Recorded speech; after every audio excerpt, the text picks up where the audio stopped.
All right, everybody. I'm drunk, and I want to make a video. So bear with me because I have no idea where this video is going.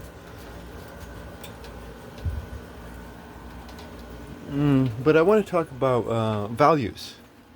Values. That's what I want to talk about. So let's think about values, right? And I think, oh my God, I think if we look at like if we're scientists about values, then we need to look at the evidence, right? So if we're scientists about values, what does the evidence show us, right? And the evidence shows us that you go throughout time, you go throughout fucking time, and there are different fucking values everywhere, everywhere. There are some people whose sole value in life is to be cleanly. You know, they're just like, and dirt is sin to them. Oh my God, dirt, sin. You know, I mean, you could be made to feel guilty about anything. I mean, values in our experience of them are fucking subjective. They are totally fucking subjective in our experience of them. So, I mean, this begs the question, I think, we would say. Is there an objective set of good values? You know, is there an because I've talked about it before. I'm like, hey, just love each other, man. Just be brave. Just be patient. Just be wise. Like, those words could mean anything. They could fucking mean anything. Seriously. Oh my God. OMG. You know, I mean, none of this is fucking simple. So, is there an objective value system out there? And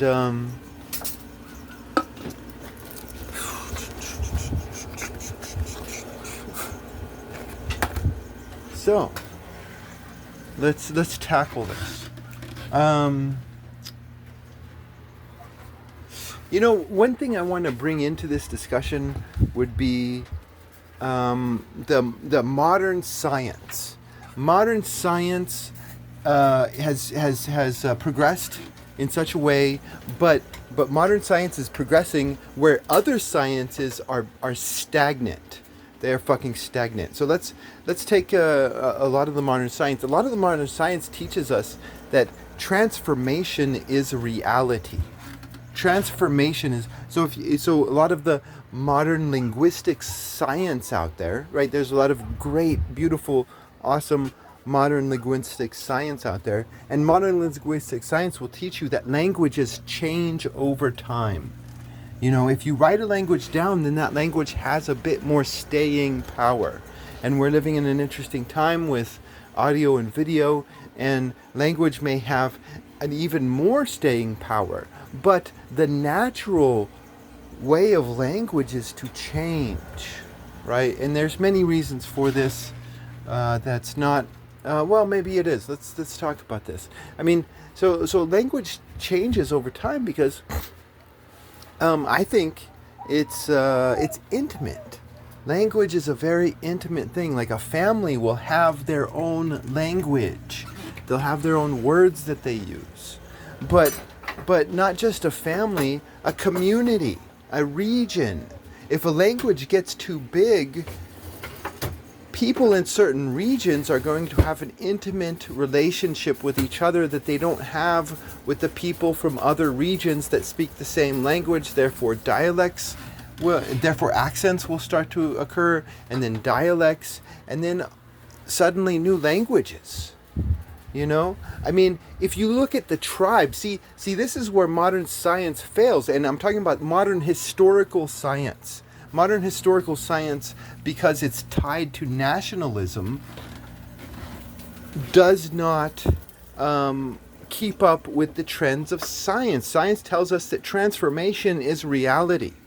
But the tribe, according to the nationalist, was, and always will be, right? The nationalist is stagnant. The common historian is stagnant.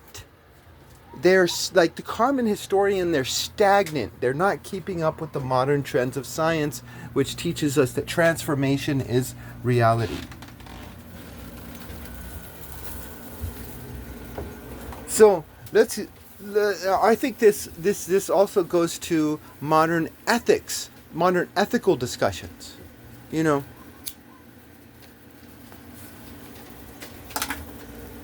with modern ethical discussions, I don't even know, because I don't want to get too fucking irritated.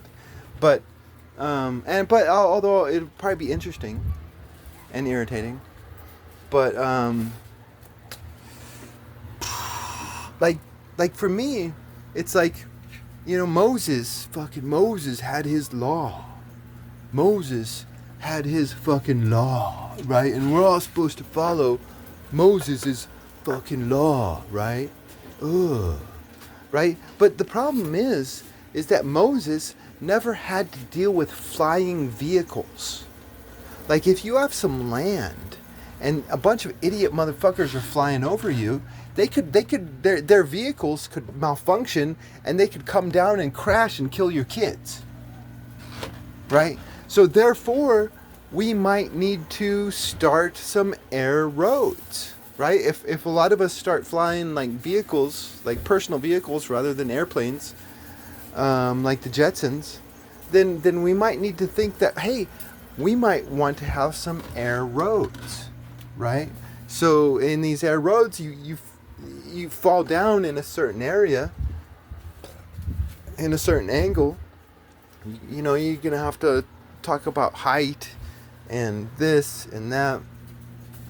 But within this area, it's dangerous to be in, because there could be falling vehicles that hit your buildings or hit people.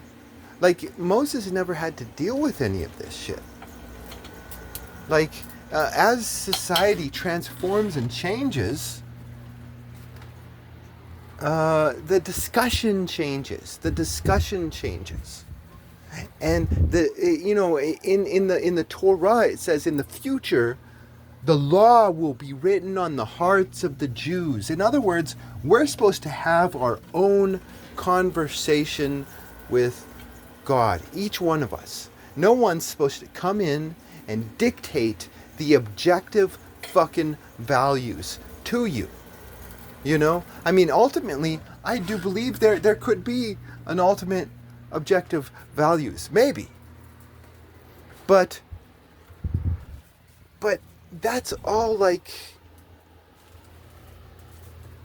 way too abstract. When you get down into the practical, it's like, oh my God, God wants to have a personal relationship with you. Not with Moses. He had his relationship with Moses. This is your time. This is your discussion. God is interested in what you have to say.